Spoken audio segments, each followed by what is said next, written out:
bien sûr cette ferme volonté pour arriver bien sûr à extirper tout ce qui nous frappe comme en sécurité dans notre pays. Mesdames et messieurs, bienvenue dans votre émission, toujours entretien. Nous sommes là pour recevoir pour vous des figures pertinentes ou prépondérantes. Question pour nous bien sûr de vous mettre toujours au parfum du vécu quotidien congolais. Vous allez comprendre que l'actualité est toujours dominée par l'accord de principe signé au niveau des Doha entre le gouvernement congolais et le M23/AFC, mais également un autre accord qui fait encore couler beaucoup d'encre et salive, celui de paix qui est signé entre la RDC et le Rwanda au niveau de Washington.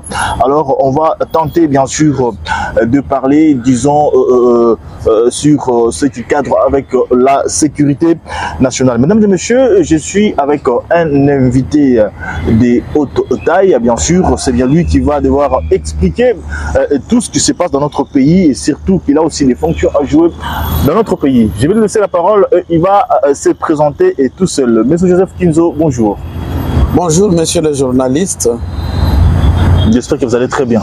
Je vais très bien, merci. Alors, je ne m'irai pas vous présenter seul parce que je risque de mettre d'autres fonctions peut-être que vous occupez. D'où je vous laisse d'abord quelques minutes pour vous présenter. Qui est monsieur Joseph Kinzo? Que fait-il exactement? Oui, comme vous l'avez dit, je m'appelle Joseph Kinzo. Je suis président de et porte-parole de la notabilité et communauté Grand Kivu, qui réunit les communautés du Grand Kivu, les différentes barzas intercommunautaires et leurs membres, aussi les chefs coutumiers de cet espace, des 3 provinces et des notables. Aussi, je suis président du Congrès du peuple pour la paix, qui réunit des chefs coutumiers, des responsables des communautés tribales, mais aussi quelques notables, des personnalités représentant des forces sociales du pays. Très bien, je pense qu'en quelques mots, les gens ont compris. Autrefois, vous aviez organisé une manifestation quelque part ici à Kinshasa, bien sûr. Vous avez donné bien sûr sur la consultation des forces sociales de l'Est, bien sûr. Je ne sais pas, quelle a été la quintessence d'abord de cette manifestation? Oui, la rencontre organisée, c'est une série de rencontres, sous forme de concertation des forces sociales de l'Est de la République, particulièrement du Kivu, organisées dans le Salon Rouge du ministère des Affaires étrangères. Nous sommes là pour écouter la voix des communautés, rassembler la voix des notables et aussi nous exprimer en tant que communauté. Parce que nous avons constaté un problème. Il y a un certain silence dans l'espace politique des différentes régions. Il y a un silence dans l'espace politique sur ce qui se passe au Kivu.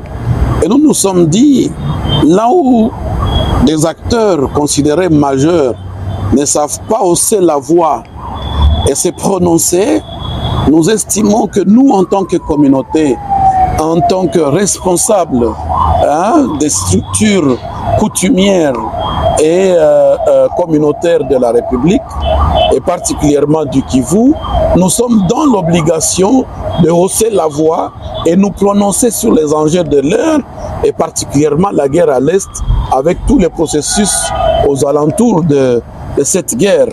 Et là, je parle du processus de Nairobi, du processus de Luanda, du processus de Washington et celui de Doha qui fait la une aujourd'hui. Pour nous, ces consultations, c'est de hausser la voix, non seulement encourager les institutions de la République pour ces efforts qu'ils fournissent sur le front, mais aussi allant par la voie des dialogues, par la voie d'échange, par la voie de concertation pour trouver l'issue ou la voie de sortie de cette guerre qui a tant duré et le sang qui a tant coulé dans cette partie de la République. Quelles sont les motivations qui vous avez bien sûr boosté à avoir cette initiative qui tente bien sûr de faire comprendre aux gens la situation qui se passe dans notre pays au niveau de l'Est? Vous savez, nous considérons, nous en tant que responsables des communautés, que les communautés à l'Est sont emprisonnées. Quand vous êtes dirigé par une arme, votre voix ne compte pas. Et vous pouvez dire des choses, puisque là vous êtes imposé. Vous le connaissez très bien, les crimes odieux qui sont connus du jour au lendemain. Chaque jour, il y a des pertes en vies humaines. Et dans cet espace contrôlé, dans les centres-villes comme au village, chaque jour, il y a perte en vies humaines. Et nous avons estimé que nous, en tant que communauté originaire de cette partie du pays, nous sommes dans l'obligation, étant libres d'expression, de pouvoir communiquer à la face du monde. C'est que notre aspiration, communiquer à la face du monde ce que nous sommes en train de voir et comment nous voyons les voies de sortie proposées par les responsables ou ceux qui gouvernent le pays. Voilà ce qui nous motive, monsieur le journaliste. Est-ce qu'on peut comprendre que derrière vous, il y a un soutien de quelques partenaires qui vous poussent bien sûr à réaliser ces genres d'actions? Nous ne sommes pas demandeurs de financement. Nous dépendons de nos cotisations en tant que notables, en tant que responsables des communautés. Nous cotisons, nous mobilisons des ressources au sein de nos communautés et cela nous permet d'organiser des événements, cela nous permet de nous retrouver et pouvoir organiser nos activités. Y a-t-il quelqu'un qui est disposé à pouvoir appuyer? Tant mieux, mais qu'il ne vienne pas influencer notre prise de position, qu'il ne vienne pas influencer notre prise de parole et nos communications et l'orientation générale de nos communautés. Nous voulons garder notre indépendance d'esprit, nous voulons garder notre liberté d'expression sans état d'âme et sans penchant politique, mettant bien sûr au centre d'intérêt la République et son peuple. Nous avions vu comment est-ce que vous étiez en train d'aider presque les déplacés ici à Kinshasa avec quelques billets verts, on peut dire comme ça, c'est pour leur survie. Les gens se posent des questions, d'où vient exactement ce financement? C'est toujours grâce aux différentes cotisations faites par les gens qui bien sûr vous soutiennent, ou il y a quelques hommes politiques qui vous ont tendu la main pour que vous arriviez à faire ce que vous êtes en train de faire aujourd'hui? Je pense que dans nos communications, vous nous avez bien suivis dans toutes les rencontres. C'est ouvert à la presse, bien que nous ne savons pas payer toute la presse comme maintenant c'est pas facile d'avoir accès aux médias. Je tiens d'abord à vous féliciter de m'avoir invité sur votre plateau sans qu'on ait à négocier de ressources. Je tiens à vous en féliciter, mais du moins notre espace est ouvert aux médias, à la presse. Nos communications touchent la politique, mais ne sont pas politiques. Parce que nous ne pouvons pas non plus nous taire devant la politique qui a un impact sur nos vies au quotidien. Nous sommes dans l'obligation, en tant que citoyens, rester des citoyens engagés, des citoyens actifs et des citoyens capables d'interpeller ceux-là qui nous dirigent pour la bonne gouvernance. Non seulement les interpeller, mais aussi les encourager pour ce qu'ils font, que nous trouvons nous amenant vers la matérialisation de cette vision d'un grand Congo prospère, cette vision d'un grand Congo stable, cette vision d'un grand Congo pacifique. Nourrissez-vous des ambitions pour travailler avec le gouvernement si un jour accepte bien sûr de vous tendre la main? Je ne suis pas politicien. J'ai fait toute ma vie dans l'humanitaire. J'ai travaillé dans différents pays au niveau international. On a travaillé au Nigeria, on a travaillé au Burkina Faso, au Togo, au Kenya.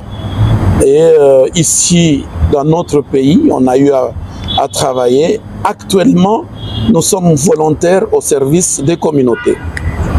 Est-il vrai que nous faisons des consultations de temps en temps dans des ministères, comme actuellement on aide le ministère de l'Intérieur à mettre en place un bon système de gestion des catastrophes.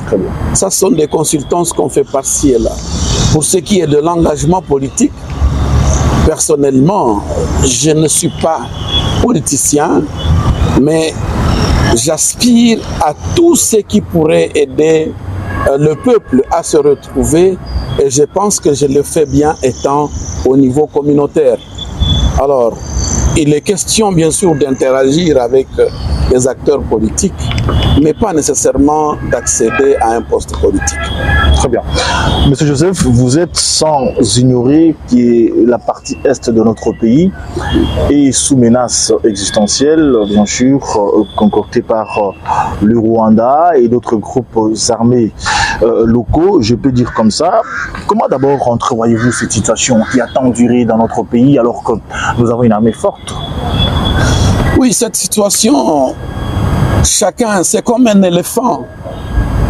Quand vous mettez un petit enfant devant un éléphant, vous lui posez la question, l'éléphant c'est quoi? Il peut voir le pied d'un éléphant et vous décrire le pied, puisque c'est à ce niveau qu'il arrive. Il y en a qui vont voir sa trompe et qui vont vous dessiner la trompe d'un éléphant et croire que c'est ça l'éléphant, ainsi de suite. Mais la question d'insécurité à l'Est, la question d'instabilité de la République démocratique du Congo ne date pas d'aujourd'hui. Nous avons toute une histoire derrière nous qui nous suit et les acteurs se relayent au fil du temps. Cela date de 1875 où les nations se sont réunies et ils ont estimé qu'ils doivent créer un espace en Afrique. Et cet espace, c'est le Congo d'aujourd'hui. Un espace de marchandage, un espace commercial pour les nations où ils viennent exploiter des ressources et nous, on est là comme des gardiens de leurs ressources. Voilà pourquoi, à l'époque où la technologie s'est développée par des pneus, on a vu, on coupait des bras de nos frères, de nos aïeux, de nos ancêtres, puisqu'ils ne savent pas récolter les VA. Est-ce que ce n'était pas une guerre, ça? Savons-nous lier cette histoire à celle d'aujourd'hui? La vie humaine congolaise n'a jamais compté dans l'histoire des nations. Cela continue, ça c'est l'époque coloniale. On se marchande le pays, on donne à un monsieur pour gérer, là je parle de Léopold II, pour que les nations restent se retrouver à travers lui. On finira par céder à la Belgique, considérant que c'est le plus petit pays au niveau de l'Europe et qui n'est pas trop ambitieux et qui ne va pas bloquer les autres à pouvoir accéder. Voilà pourquoi même le siège de l'Union européenne va se retrouver à Bruxelles, puisqu'ils ont fait un bon travail, ils ont bien servi l'intérêt des nations à travers le Congo. Si je vous dis aujourd'hui que le Congo est aussi une source de bénédiction de la Belgique et qui fait qu'ils ont le siège de l'Union européenne, peut-être vous aurez à beaucoup réfléchir, mais documentez-vous. Alors, on va au niveau des États-Unis qui est fait la puissance mondiale et qui, à chaque moment, a les capacités de choisir dans chaque région un caporal ou un directeur de discipline qui veille sur nos autres nations. Hier, c'était Mobutu. À l'époque d'Isaïr, c'est nous, la RDC, qui faisions la loi dans cette région d'Afrique. Et aujourd'hui, c'est Kagame et donc c'est le Rwanda qui joue ce rôle. Mais on sent que ce qui est visé, c'est beaucoup plus la RDC, puisqu'il y a une forte concentration de ressources, pétrole, minerais, des terres arables, forêts, eau, et tant d'autres que je ne saurais citer en termes de ressources naturelles. Alors, cela fait que nous devenions la risée du monde. Ils visent la RDC et ils estiment qu'à travers la RDC, ils sont capables de maintenir leur puissance. Mais ils doivent aussi contrôler la RDC pour que la RDC n'échappe pas à leur contrôle, tel que la Chine a échappé et s'est développée en grande puissance mondiale. Les puissances veulent se maintenir et qu'il reste les mêmes qui fassent la loi au niveau mondial. Or, pour devenir puissant, vous avez besoin de quoi exactement? Vous avez besoin d'une vision, vous avez besoin, et quand on parle de vision, c'est le leadership, vous avez besoin de ressources humaines, vous avez besoin de ressources naturelles. Alors, ici au Congo, il y a les ressources naturelles en abondance, on l'appelle scandale géologique. Ici au Congo, il y a les ressources humaines. On a une population qui navigue dans les 100 millions d'âmes, donc c'est un très bon marché. Mais il y a maintenant la question de la vision nationale en termes de progrès, en termes de changement, en termes de transformation de vie. C'est à ce niveau maintenant qu'il y a un combat. Il faut contrôler pour que le pays reste en train de naviguer à vie. Vous venez avec une vision, soit vous devez mourir ou vous devez disparaître. Vous voulez imposer une vision ou rassembler la nation autour d'une vision, vous êtes la cible du monde et qui utilise malheureusement nos frères pour nous mettre à genoux. Voilà pourquoi la naissance de mouvements tels que les M23 et les autres qui jouent le jeu de l'ennemi, qui sont instrumentalisés par l'extérieur. Et cet extérieur-là, il y a le caporal régional et il y a le commandant des nations qui leur donne, fixe la mission, les modalités, la stratégie d'opération sur terrain. C'est ce que nous vivons à l'Est. C'est cette nation qui est visée, mais sa partie-là, on estime comme elle est éloignée de la capitale, sa fragilité, mais aussi la concentration des ressources minérales, des ressources à minerais qui pourraient servir à la technologie actuelle. C'est ça même le fond de cette guerre. Voilà. Vous avez touché tant de points, c'est-à-dire que cette guerre qui a commencé depuis l'époque coloniale et consorts, mais moi j'aimerais m'atteler sur Kagame, parce que vous venez aussi de parler de Kagame ici, bien sûr, qui est en train d'instrumentaliser autre chose pour nous agresser. Comment expliquer les Rwandais, qui est considéré aujourd'hui comme une souris naine, bien sûr, qui veut prendre la propension devant un Congo Goliath, qui regorge d'ailleurs plus de 100 millions d'habitants. Est-ce qu'on peut comprendre que c'est en quelque sorte une faiblesse que le Congo est en train d'exhiber face au monde entier? On ne peut pas lier quelqu'un les mains et dire qu'il est faible. La force commence par la liberté de mouvement. Ce pays n'a jamais été libre de ces mouvements en termes de prise d'élan pour le développement. Il y en a, c'est vrai, qui disent que nous sommes pleurnichards. On ne va pas le refuser puisque on est obligé de travailler à tous les niveaux. Et c'est là que j'interpelle les jeunes qui se lancent dans la musique et qui se lancent dans la prise excessive d'alcool et qui sont dans la danse, qu'il est temps de travailler. Allez cultiver les champs, faites ce que vous pouvez faire à votre niveau. Mais au niveau macro, on doit accepter que les autres travaillent pour qu'on n'avance pas. Tout ce que nous avons, on a besoin de personnes et de personnalités qui se sacrifient pour l'intérêt du pays, pour l'intérêt de la nation. C'est pas pour rien que les institutions, jusqu'au niveau du sommet, sont menacées. Ils sont menacés puisqu'il faut, pour Mathéo, un visionnaire qui porte la vision et qui s'impose comme commandant général de la vision. Nous connaissons ce qui se passe au pays, nous connaissons l'actualité, on va comprendre que les grands porteurs de vision ou la personnalité au sommet de l'État est sous pression. Cette pression ne vise pas sa personne, mais cette pression ne vise pas plutôt un problème personnel, mais c'est le pays qui est visé. Comme même la Bible le dit, je vais frapper le berger et tous les troupeaux vont s'éparpiller. C'est ça la tendance. Pour nous bloquer, on doit bloquer la gouvernance du pays. Au-delà des blocages de la gouvernance du pays, on doit distraire la population. La population, en quelque sorte, est distraite. Et vous, en tant qu'agent de la presse, en tant que journaliste, tel que vous le faites, vous êtes là pour éveiller la conscience populaire, éveiller la population, non seulement qu'elle comprenne, mais qu'elle agisse en citoyen responsable. Aujourd'hui, nous sommes en train de voir que Bunagana est toujours sous l'occupation de l'ennemi et il y a d'autres, bien sûr, localités qui sont toujours sous l'occupation de l'ennemi. Économiquement parlant, est-ce qu'on ne peut pas comprendre que cette situation est en train de plonger notre pays dans une stagnation économique? Ben, écoute, quand vous parlez de stagnation, effectivement, ce qui s'est fait à l'Est, je vais vous expliquer. Il y a beaucoup de gens qui sont dans d'autres provinces qui croient que c'est un problème de l'Est.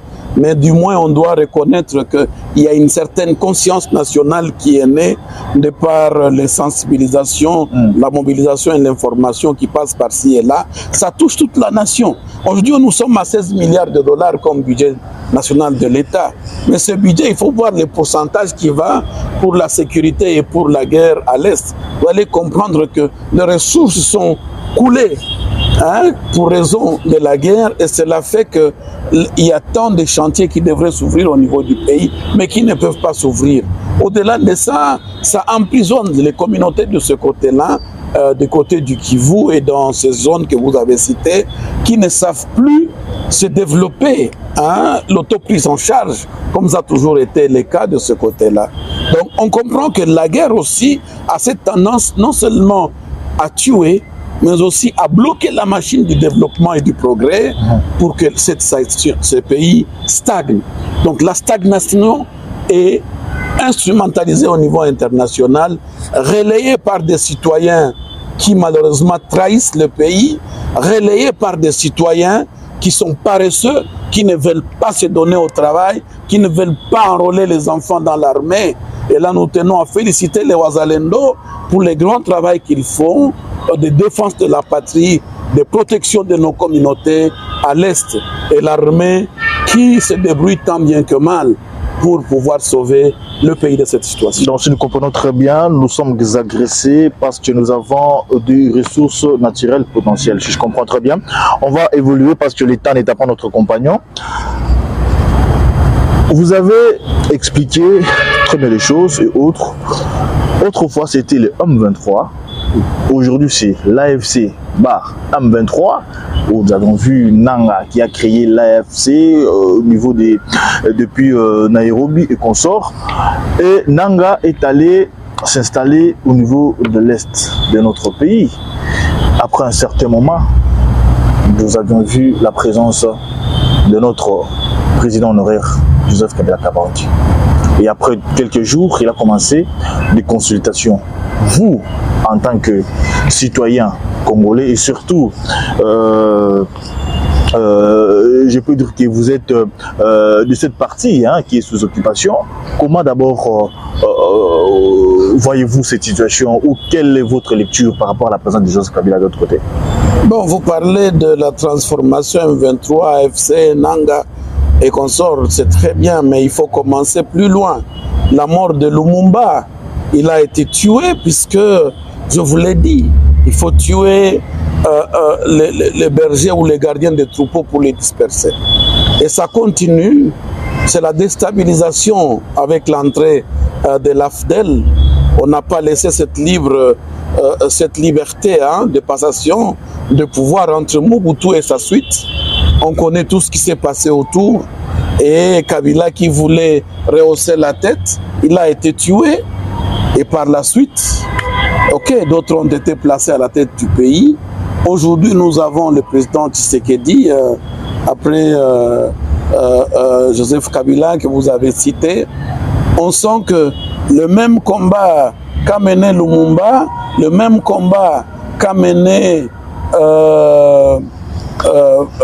Laurent Désiré Kabila, le même combat est mené aujourd'hui par le président Tshisekedi pour pouvoir aider le pays à pouvoir quitter cette pression internationale et interne et se mettre sur la voie du progrès et du développement. Mais le problème, c'est quoi? Ce sont les mêmes citoyens que nous sommes.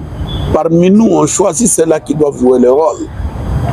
Tout ce qui étonne, c'est qu'on a vu hier le président Kabila prononcer à la tribune des Nations Unies que nous sommes agressés par le Rwanda. Il l'a dit ouvertement auprès des nations, il l'a dit dans ses discours sur l'état de la nation, ici à côté de moi au palais de la nation, il l'a dit dans ses interviews, et là il est président de la République. Aujourd'hui, en retraite, quand il se retrouve à Goma, passant par Kigali, nous nous posons des questions, nous en tant que communauté de l'Est. Hier, nous l'avons acclamé comme président luttant contre le M23, se retrouver maintenant gardé par le M23 à Goma, séjourner à Goma quand tous les citoyens ont peur du coin et ceux-là qui y sont ne dorment presque pas, on se pose des questions. C'est à lui de répondre. Et j'ai posé la question, est-il toujours Mamami Maki ou bien il est devenu Mosopi Maki, Mopanzi Maki? C'est une question à laquelle il devra peut-être un jour répondre, mais nous pensons qu'il y a lieu de l'appeler à plus de sagesse, comme ça a toujours été prôné, et pour qu'il soit plutôt une aide en termes de sagesse qu'il a encaissé peut-être durant les 18 ans, aider le pays à pouvoir aller de l'avant et tourner le dos à l'ennemi, qu'il ne soit pas la partie du problème, mais qu'il soit la partie de la solution. Très bien, je ne voudrais pas entrer en profondeur parce que nous risquons de bouger toutes les minutes. À présent, parlons un peu de l'accord de paix qui a été signé au niveau de Washington entre la RDC et le Rwanda. Comment jugez-vous cet accord? Est-ce que la RDC était prête, bien sûr, de signer un tel accord? Oui, malheureusement, c'est à ce niveau que nous avons souvent des difficultés. Les gens interprètent les choses de manière trop superficielle. Si vous suivez très bien la guerre depuis qu'elle a commencé, le président Tshisekedi a dit « Je ne veux pas négocier avec ces pantins ». Je répète ces mots. Je veux ramener le problème à ses origines. Je dois me faire ce devoir de féliciter le chef de l'État du fait qu'il ait tenu sa promesse. Aujourd'hui, les questions ne se discutent plus à Goma, à Bukavu, à Kinshasa, puisque ce n'est pas de là que vient le problème. Nairobi, Luanda, oui, puisque nos frères africains doivent nous aider. Mais là où les choses se décident, c'est à Washington. Qui dirige le monde si ce n'est que les États-Unis? Hier, on nous montrait que le problème c'est à Kigali. Mais ce n'est pas à Kigali. Je pense qu'il a tenu sa promesse, il a ramené le problème là où il doit être. Alors, qui veut parler là-bas? Ceux qui parlent là-bas, ce sont ceux qui commandent. Ceux qui parlent là-bas, ce sont ceux-là qui ont un rôle à jouer sur terrain, les M23. Ceux qui parlent là-bas, ce sont les caporaux, les caporals même de la région, qui jouent le rôle de relais et qui malheureusement est la main d'extermination. Sont eux qui parlent. Mais ils parlent où? Ça la question. Je ne suis pas là pour vous poser des questions, c'est vous qui les posez. Mais je vais vous dire une chose. Doha, c'est une grande ouverture pour le pays, comme Washington, c'est une grande ouverture pour le pays. Pourquoi Doha? Le Qatar finance à 40% annuellement le budget de l'État rwandais. Et ça ne date pas d'aujourd'hui, c'est beaucoup d'années.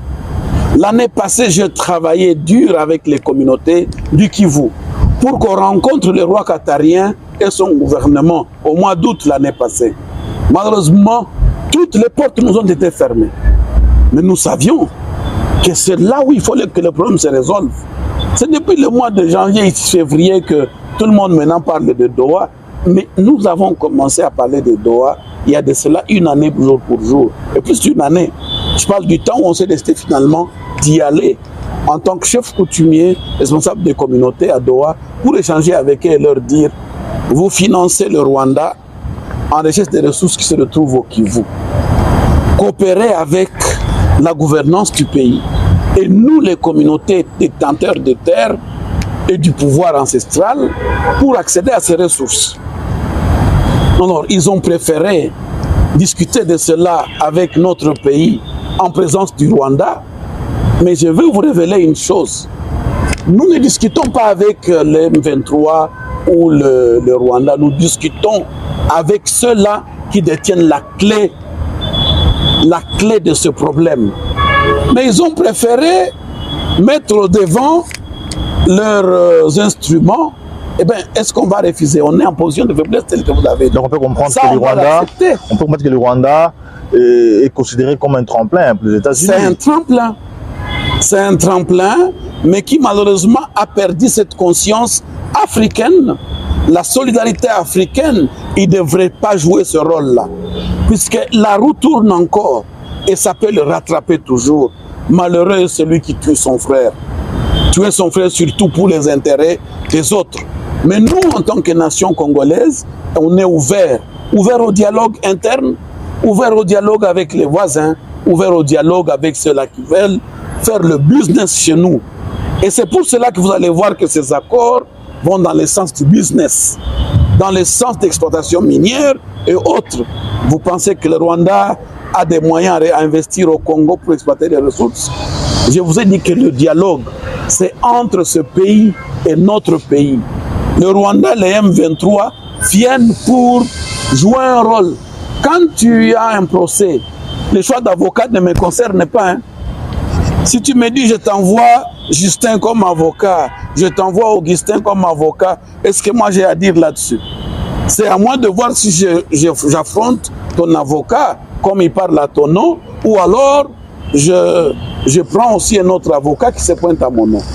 Voilà, donc le problème est revenu à sa source et nous tenons à féliciter sincèrement le président Félix Tshisekedi d'avoir tenu jusqu'au bout pour ramener le problème à ce niveau. Doha, c'est une grande ouverture. Washington, c'est une grande ouverture, mais nous devons aller jusqu'au bout.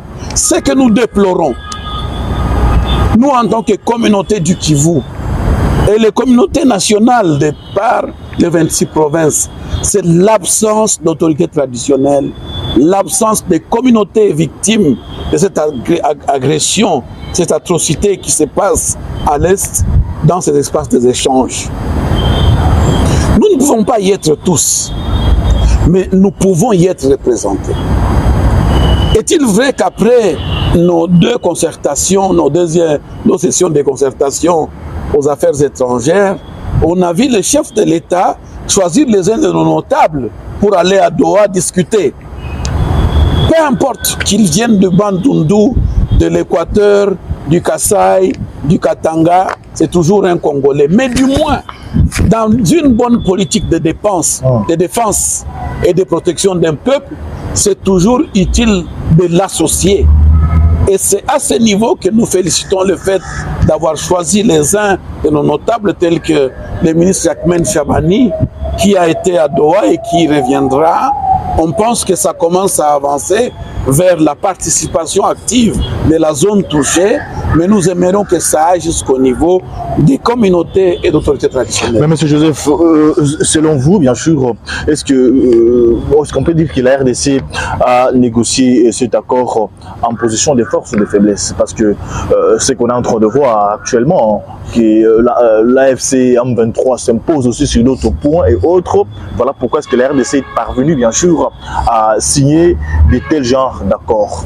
Selon vous, la RDC a-t-elle signé ces accords en position de force ou de faiblesse? Nous sommes forts de nature. Le Congo est fort.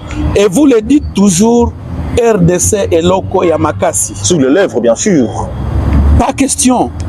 Les ressources humaines que nous avons, les ressources naturelles que nous avons font de nous une force. Mais on nous a lié les mains derrière le dos. Et le combat qui est mené même dans ce dialogue, c'est de nous libérer et nous renforcer davantage. Position de faiblesse, oui, puisqu'on nous a affaiblis. Affaiblis et assis sur nos ressources, mais comme nous ne sommes pas exterminés, la force est plutôt intérieure qu'extérieure. Position de force, visiblement, mais la force est intérieure. Donnons-nous la chance de négocier pour nous renforcer finalement, pour que ça ne revienne plus jamais. Ce qui est fait pour le moment, c'est nous rassurer que cela ne reviendra plus jamais. Alors, jamais. Après cet épisode, ça sera la fin de ce film qui attendirait. Monsieur Joseph, j'aimerais connaître un peu de parler sur un point. C'est vrai que la RDC fait face à une insécurité tellement galopante. Une insécurité qui a tant duré. Et aujourd'hui, pour extirper cette insécurité, ça devient un problème parce qu'on parle d'infiltration et qu'on sort au sein de notre armée. Nous sommes un grand pays. Sommes-nous obligés de signer un accord pour les causes de notre souveraineté ou de l'intégrité territoriale alors que nous avons une armée plébiscitée et une armée forte et qu'on sort. Notre armée est en train de se renforcer, mais c'est une armée qui a été complètement affaiblie. Je vous donne une anecdote. Vous dites, vous avez deux enfants. On vous dit, monsieur, si vous voulez qu'on vous laisse libre comme on vient voler vos filles, on voudrait qu'on ampute la jambe d'un de vos fils. Là, on vous laisse libre avec vos filles. On vous dit encore, si vous ne voulez pas qu'on ampute la jambe d'un de vos fils, alors là, on vous injecte un virus. J'ai comme l'impression qu'il y a une bonne période avant cette gouvernance actuelle où on a évité d'amputer le pays, mais on y a injecté un virus qui l'affaiblit pour que le jour d'amputement arrive petit à petit et ça sera très facile à réaliser. Et le grand travail ici était d'abord de vider ce virus pour qu'on recouvre notre immunité défense interne. Et ça, ce n'est que normal. Quelqu'un qui a été affecté par un virus, vous ne pouvez pas commencer à lui faire des exercices pour dire qu'il va devenir fort physiquement. Vous devez d'abord vous rassurer que le virus est évacué. Après que le virus soit évacué, maintenant il commence le réchauffement, la nutrition et se développer pour renforcer son immunité et redevenir fort, capable d'affronter tout défi à lever devant lui. C'est à ce stade que se trouve notre pays. Et nous devons accepter que le virus sorte d'abord, le renforcement va suivre par après. Mais il faut que ce renforcement passe par la prise de conscience nationale. Et c'est ça notre rôle, que les communautés soient au centre du travail qui s'est fait au niveau national et international, voire même matériel au niveau du pays pour une appropriation, passant peut-être par un dialogue national inclusif qui fera que les fils et filles de ce pays, dignes de ce nom, pas ceux-là qui ont versé le sang, à pouvoir travailler ensemble, s'unir, se dire des vérités pour aller vers la réconciliation nationale et la reconstruction. Ce pays a besoin d'être refondé. Nous devons refonder notre nation, mais on ne saura le faire avec un pays presque amputé. Pourquoi ce travail qui se fait suscite de l'espoir. Suscite de l'espoir et exige un soutien de chacun pour la réussite de là où nous allons. Puisqu'on parle de nos forces armées, et d'ailleurs qui nous saluons donc leurs efforts, vous et moi avons bien sûr observé toute une vague d'interpellations, bien sûr. Vous l'avez observé et bien sûr, dans les rangs de notre armée. On peut dire comme ça, il y a d'autres d'ailleurs qui sont arrêtés selon les déclarations d'Augustin Kabouya et consorts. D'autres parlent d'une trahison et d'autres parlent bien sûr d'infiltration. Alors, à ce stade, peut-on bien sûr dire que la réforme de notre armée est un impératif vital pour bien sûr démanteler et extirper ces fléaux qui attendent frapper notre pays? La réforme de l'armée n'est pas négociable. Vous savez, quand vous héritez une maison,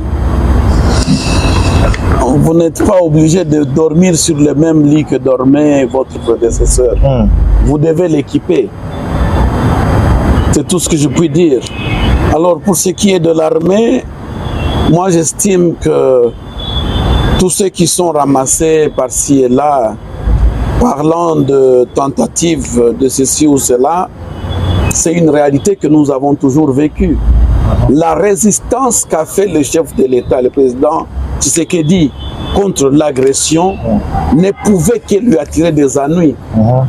Et c'est à ce niveau, encore une fois, que communiquer pour nous, les communautaires, ça n'a jamais été facile. Tantôt, le pouvoir croit que vous les attaquez.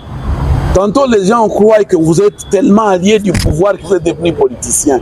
Mais nous devons reconnaître que le président Tshisekedi a beaucoup résisté pour Kabila Mzee, ça a été de d'août 98 à janvier 2001. Cela veut dire que ça n'a pris que 2 ans. La 3e année, il a été éliminé. Le président Tshisekedi se bat avec cette guerre depuis fin 2021. Aujourd'hui, nous sommes en 2026. 2025 plutôt. Donc ça fait presque 5 ans. Il se bat, il résiste. Et si aujourd'hui, on peut attenter à sa vie, ce n'est que normal, on ne fait que s'attendre à cela. Mais nous devons, nous en tant que citoyens, savoir que cet homme est devenu un patrimoine national. Nous devons le préserver. Nous devons le protéger, nous devons l'accompagner. Y a-t-il de ceux-là qui sont instrumentalisés de la même manière qu'à l'Est, les frères, des amis, des membres de nos communautés, quelques-uns, malheureusement, sont des citoyens perdus. Et ceux-là qui viennent de nos communautés, nous disons, ils ne nous appartiennent plus. Ils ont choisi leur camp. Quand ils choisissent les camps d'attaque contre le pays et de versement du sang de leurs frères, ils ne sont plus de nôtres. S'ils doivent revenir, ils auront pardon à la nation. C'est de la même manière qu'il y en a parmi nous ici, au niveau de la capitale, qui peuvent être achetés et utilisés pour éliminer celui-là qui porte l'étendard de cette lutte. Et c'est le président Tshisekedi. Alors, l'histoire nous interpelle. Nous avons perdu Lumumba, nous avons perdu Kabila Mzee, nous n'avons pas le droit de perdre Tshisekedi. On le regrettera de beaucoup d'années. On le regrettera pour de bon. Alors, est-il vrai que dans des circonstances pareilles, des tentatives de coup d'État, des fois aussi les services vont dans tous les sens, il peut y avoir des règlements de compte, mais du moins, je ne pouvais que m'attendre à ce que le chef de l'État soit attaqué. Et ce n'est pas fini. Nous devons inviter nos services à redoubler d'efforts, à veiller sur les institutions, en commençant par la tête, jusqu'au niveau de celle qui est réel sur la base. Merci. Un article. Aller se présenter devant la justice et justifier ce qu'ils ont pris comme décision et en tirer les conséquences. Et d'autres, bien sûr, sont entraînés et qui voudront bien demander pardon à la nation et démontrer clairement, avec preuve à l'appui, qu'ils veulent travailler pour l'intérêt de la nation, pour l'intégrité territoriale. On peut les intégrer. Croyez-vous que les signataires vont respecter ces accords? Le respect des accords dépend de celui qui les parraine, dépend de celui qui négocie. Mais pour ce cas typique, c'est la question de l'engagement des nations fortes, en commençant par les États-Unis, pour faire respecter sa parole, puisqu'il l'a signé, et ils sont allés jusqu'au bureau ovale pour pouvoir prendre cet engagement. C'est maintenant que l'Amérique, les États-Unis vont montrer réellement que leur leadership est réel, un leadership rassembleur, un leadership juste, un leadership équilibré. C'est à eux de démontrer de quoi ils sont capables. Mais sachez très bien que même si ceux-là sont censés nous accompagner, ne le faisaient pas, Dieu est vivant. Dieu ne dort pas. Deuxième chose, même si ceux-là ne voudront pas le faire, ce pays ne restera pas à genoux. Ce pays a une mission, ce pays est l'élément déclencheur du développement et de la transformation de l'Afrique. Dieu ne nous abandonnera jamais. Nous y croyons et nous savons que cela étant, nous devons nous battre jusqu'à la dernière goutte de notre sang. Mais quand il s'agit de négocier, on est ouvert pour parler aux négociations, aux échanges, mais pas de n'importe quelle manière. De manière responsable, de manière civilisée. Très bien. Maintenant, comment arriver à détecter celui qui est congolais et celui qui ne l'est pas? Parce que, parlant de l'infiltration et consorts, il y a d'autres officiers qui se sont fait passer pour des Congolais et d'ailleurs qui ont des cartes d'électeurs congolais, je peux le dire comme ça. Comment est-ce que le gouvernement va s'y prendre face à cette situation? Cette question de qui est congolais, qui ne l'est pas, ce n'est pas à l'ordre du jour. Pourquoi? La question de la nationalité a été tranchée par la constitution actuelle et nous qui sommes de l'Est, du Kivu particulièrement, puisque moi je me pose maintenant des questions de plus en plus sur cette question de l'Est. L'opposé de l'Est, c'est quoi? Donc le pays, on a tendance à bipolariser le pays. Et on devrait éviter ce mot, excusez. On a les grands Kivu, on a le Grand Katai, Grand Kassai, Grand Katanga, Grand Oriental, Grand Bandundu, Grand Équateur, Grand Léopoldville, Kinshasa. Et au Kivu, particulièrement ce qui se passe là-bas, nous, en tant que responsables des communautés, nous connaissons. Et nous connaissons ceux-là qui font partie de nos communautés. Si j'évoque la question, par exemple, pour les communautés Tutsi, les communautés Banyamulenge, les communautés Hutu, on les connaît. Et ceux-là qui viennent du Rwanda, qu'ils soient Hutu ou Tutsi, ils sont bien connus. Très bien. Ils sont bien connus et nous ne pouvons pas faire une confusion à ce niveau. Très bien. D'où ce n'est plus une question de nationalité ou pas.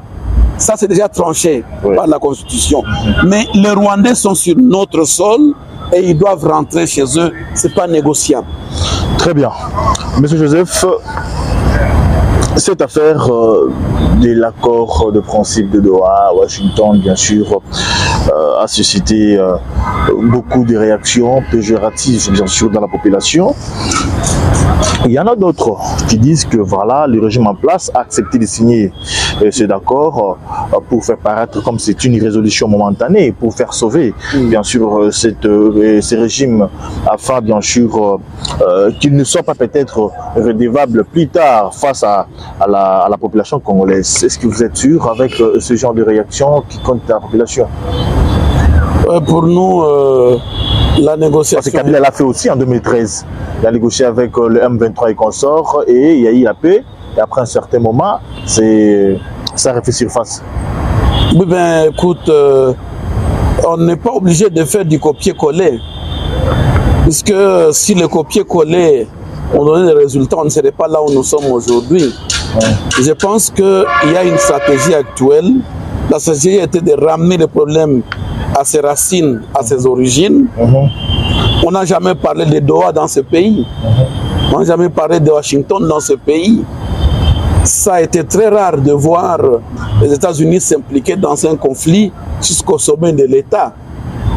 Et moi, j'estime que nous sommes arrivés à la fin de ce problème si nous nous assumons et que nous jouons très bien notre rôle. Copier-coller n'existera pas. Hier, nous avions Kabila. Aujourd'hui, c'est Tshisekedi. Tshisekedi a sa méthodologie, il a sa stratégie. La nation est en train de suivre. On voit l'avancement de la chose. Nous lui demandons, nous sollicitons qu'il accélère, qu'il avance encore davantage et qu'il nous écoute en tant que communauté. Kinshasa avait déclaré qu'il ne négociera pas avec le M23 et aujourd'hui, ils ont accepté de négocier avec ces mêmes personnes. Est-ce qu'on peut comprendre que la RDC ou le gouvernement congolais s'était retrouvé dans un pétrin? Voilà pourquoi il était obligé d'accepter cette rencontre ou cet accord. Il y a dans chaque esprit a sa lettre. Et à chaque moment que vous voyez un acte politique être posé, sachez qu'il y a l'enveloppe et il y a le contenu. Le contenu de ces échanges qui se font à Doha et à Washington, c'est une négociation d'exploitation des ressources naturelles et de voies sorties de ces caporaux internes et externes qui ont été utilisés par les puissances mondiales. Dire que le Congo maintenant, le gouvernement congolais négocie avec les M23 ou avec le Rwanda, c'est la façon de communiquer officielle.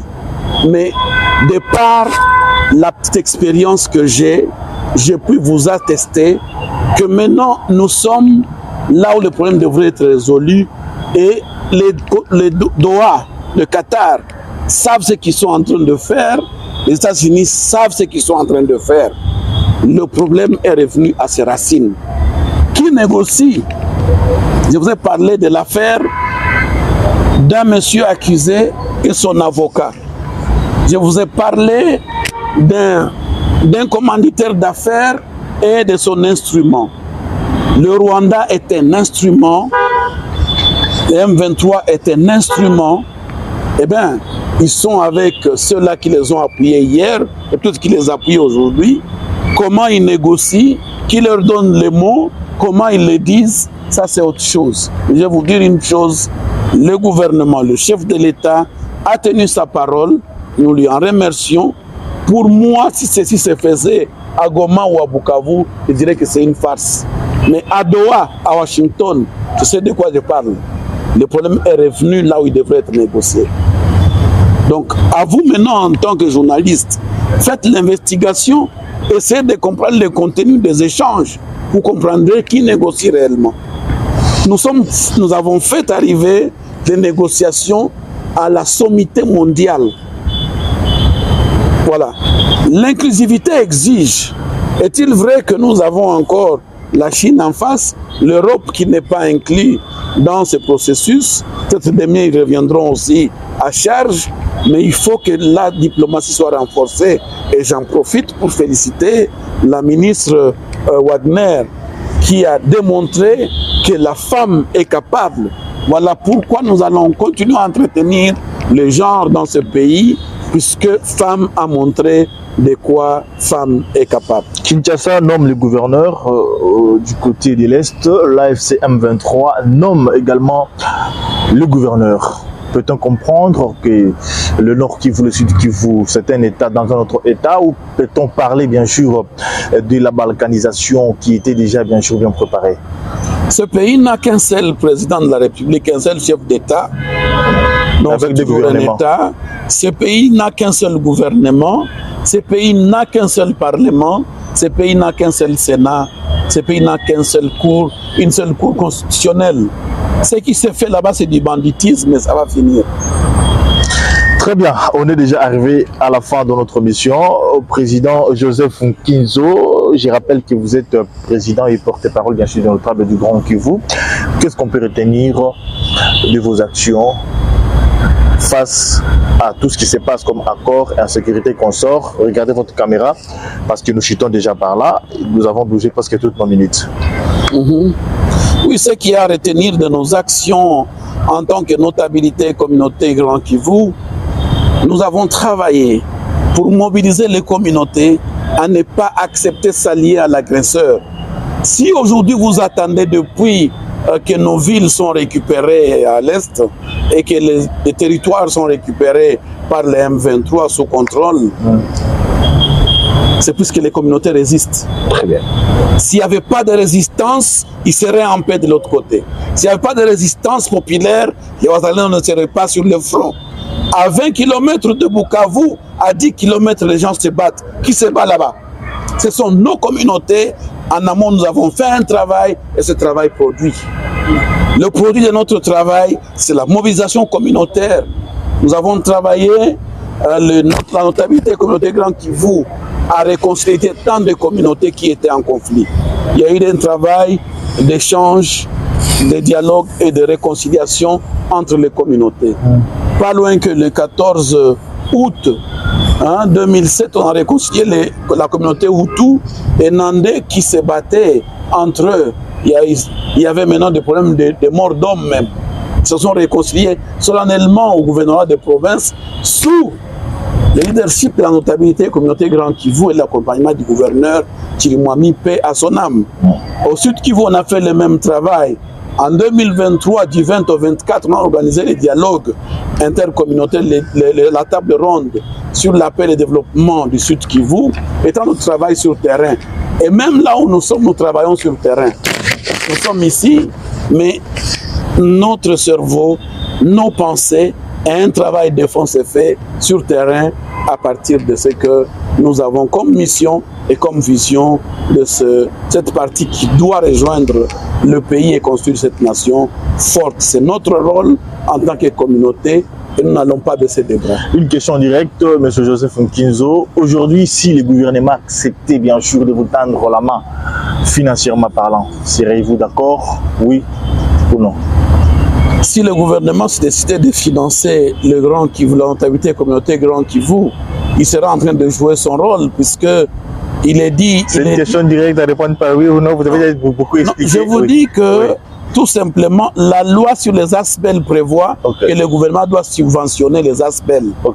Voilà, et nous sommes une ASBEL. Merci, nous vous remercions, M. Joseph Nkinzo. Merci beaucoup. Mesdames et messieurs, ça n'est fini pour aujourd'hui. C'était bien sûr M. Joseph Nkinzo, lui qui est le président et porte-parole des notables du Grand Kivu. Je pense qu'il a expliqué, explicité bien sûr les questions d'actualité dont nous avons fait part depuis les débuts de cette émission. Alors, retrouvez-nous très prochainement avec un autre visage. Ciao.